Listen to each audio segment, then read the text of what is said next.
کسی ظالم بادشاہ نے ایک اللہ والے سے پوچھا کہ میرے لیے کون سی عبادت اچھی ہے۔ اللہ والے نے فرمایا، اے ظالم بادشاہ، تیرے لیے دوپہر کا سونا سب سے بڑی عبادت ہے۔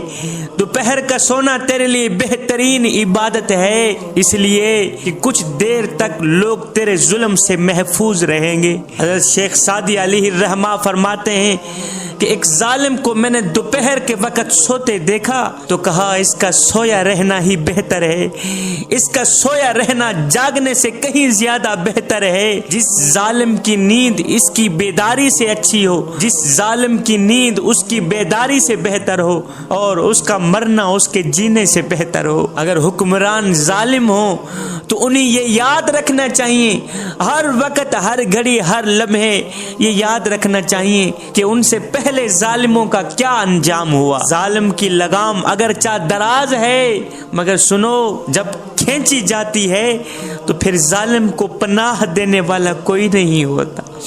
حجاج بن یوسف نامی گرامی ظالم گورنر، اس دور میں لوگ اسے ظالم بادشاہ کے نام سے پکارا کرتے تھے۔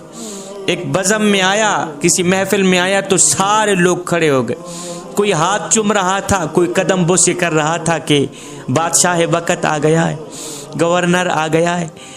اب وہاں پہ ایک اللہ والا بیٹھا تھا، اس کو جنبش بھی نہ ہوئی، اس نے اٹھ کے اس ظالم بادشاہ کو سلام نہ کیا، حجاج بن یوسف کو سلام نہ کیا، اٹھ کے قدم بوسی نہ کی، وہ اپنی جگہ پہ ہی بیٹھا رہا۔ اللہ والا جس کے دل کا تعلق مالک کی ذات کے ساتھ جڑا ہوا تھا۔ اے جوانو، اے رب کو پانے کی کوشش کرو، رب کو پانے کی کوشش کرو، اور جب رب تمہارا ہو گیا تو پھر سب تمہارا ہو گیا۔ اور سنو، اللہ کی محبت میں، اللہ کے عشق میں ایک وہ مقام بھی آتا ہے کہ دعا تو رہی بڑی دور کی بات، انسان صرف سوچتا ہے اللہ پوری کر دیتا ہے۔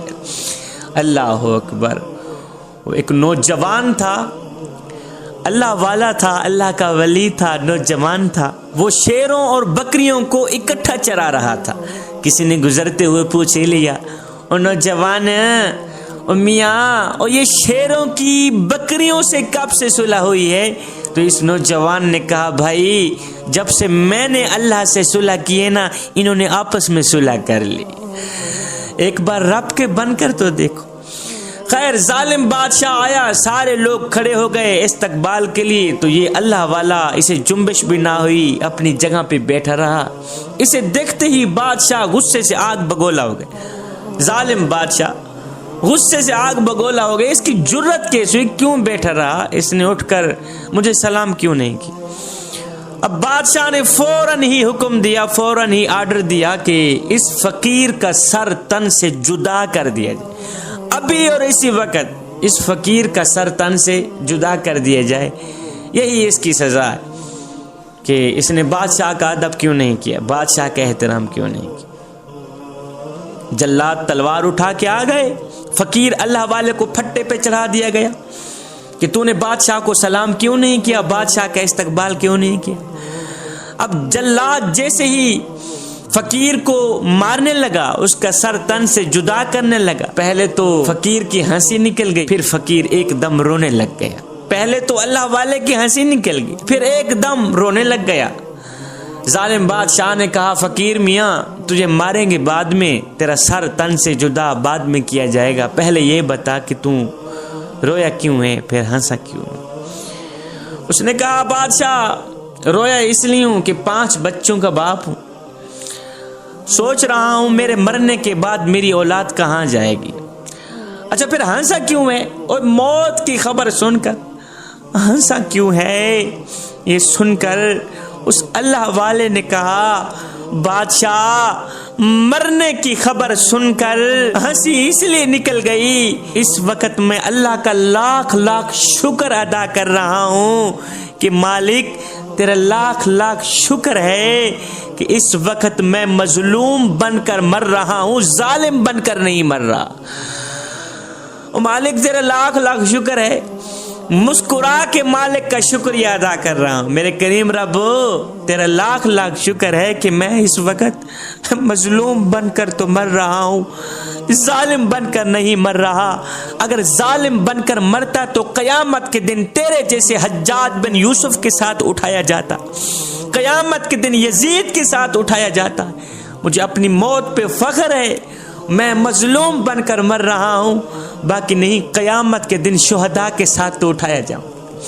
اللہ اکبر۔ جوانوں، ظالم کی لگام اگرچہ دراز ہے، مگر سنو، جب یہ لگام کھینچی جاتی ہے تو پھر اس ظالم کو پناہ دینے والا کوئی نہیں ہوتا، اس ظالم حکمران کو پناہ دینے والا کوئی نہیں ہوتا، غریبوں پر ظلم کرنے والے بدبخت کو پناہ دینے والا کوئی نہیں ہوتا۔ آؤ میں تمہیں دنیا کے سب سے بڑے ایماندار حکمران کی کہانی نہ سناؤں، اس کا نام ہے حضرت سیدنا عمر فاروق رضی اللہ تعالی، جس کا نام لیتے ہی منہ میٹھا ہو جاتا ہے، جان میں جان آ جاتی ہے، سینہ ٹھنڈا ہو جاتا ہے، سینہ فخر سے چوڑا ہو جاتا ہے۔ اس عمر کی کہانی سنا رہا حضرت سیدنا عمر فاروق رضی اللہ تعالی عنہ، دنیا کے سب سے بڑے رحم دل ایماندار حکمران۔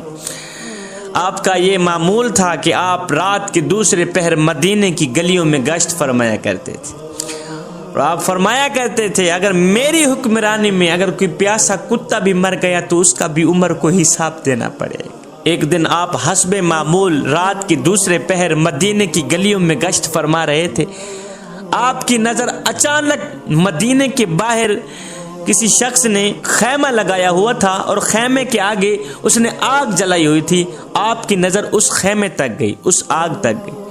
آپ نے اپنے غلام کو بھیجا، غلام جا کے دیکھ رات کا دوسرا پہر ہے، مدینے کی آخری حدود میں کس نے اس وقت خیمہ لگایا ہوا ہے؟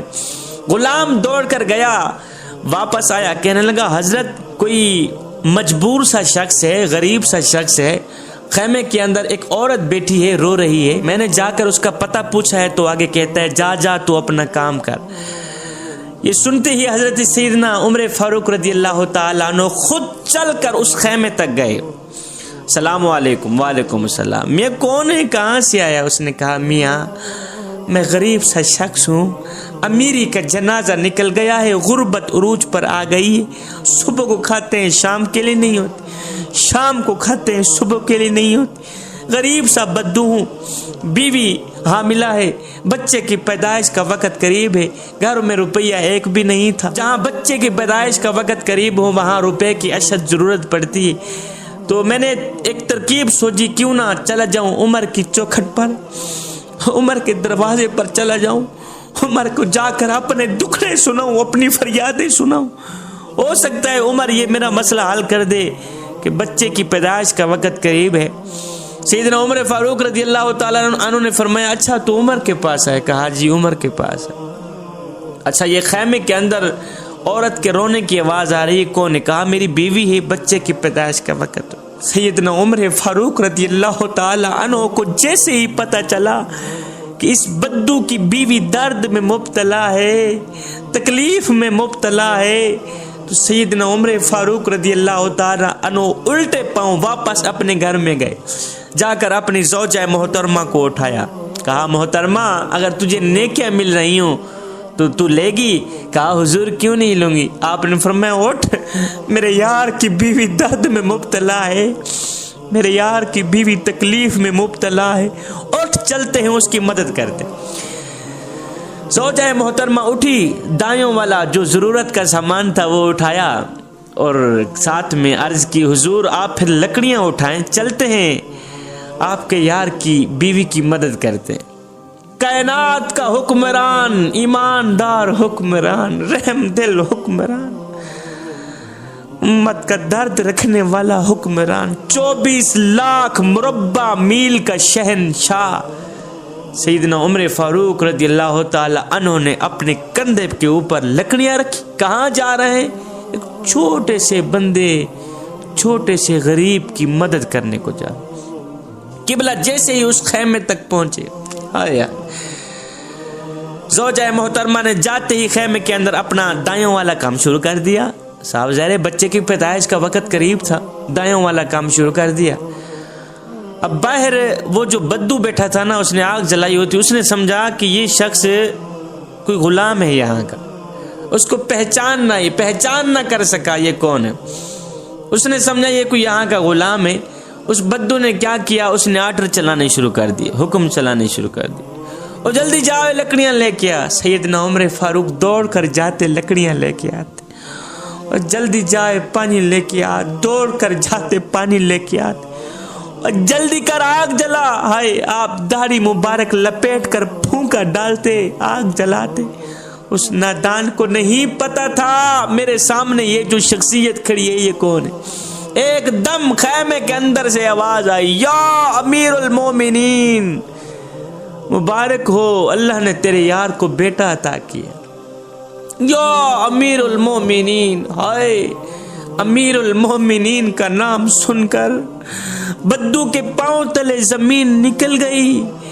بدو نے ایک دم دیکھا، حضرت آپ ہی امیر المومنین؟ ہائے حضرت، میں آپ کی پہچان نہ کر سکا، یہ کمبخت آنکھیں آپ کو نہ پہچان سکی کہ آپ کون ہیں۔ حضرت آپ ہی امیر المومنین؟ قدموں پہ گرا، چوم کر کہنے لگا، حضرت مجھے معاف کر دو، حضرت مجھے معاف کر دے۔ اے سیدنا عمر فاروق رضی اللہ تعالی عنہ نے اس بدو کا سر پکڑا، پاؤں سے اٹھایا، اپنے سینے سے لگایا، اس طرح لگایا جس طرح ماں اپنے بیٹے کو چھاتی پہ لگاتی، اپنے سینے سے لگا کے رو کر کہنے لگا، او بدو، اور تجھے پتہ نہیں ہے تو کہاں آیا ہے؟ اور یہ مدینۃ المنورہ ہے، یہ میرے کریم آقا کا شہر ہے، اور یہاں امیروں کے نہیں، یہاں تو غریبوں کے استقبال ہوتے ہیں، یہاں تو غریبوں کو عزتیں ملتی ہیں، یہاں تو غریب سر اٹھا اٹھا کے چلتے۔